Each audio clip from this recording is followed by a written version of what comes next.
If you own or rent property in Idaho, sooner or later somebody is going to ask you for this in writing, and they will want it today. Today it is the Idaho month-to-month rental agreement. A month-to-month rental agreement is the one people most often end up in by accident, when a fixed term simply runs out and everybody carries on.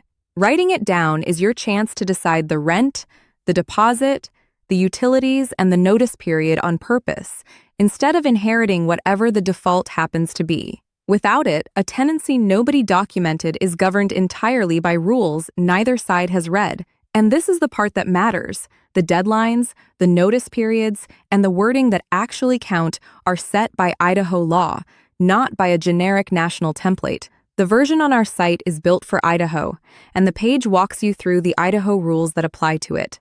Fill it in on the page, press generate, and you get a clean dated PDF you can print, sign, or email in about a minute. No account, no watermark, no charge. Do me a favor, like the video, subscribe to the channel, and go get the form itself at tenantscreeningbackgroundcheck.com. It costs nothing.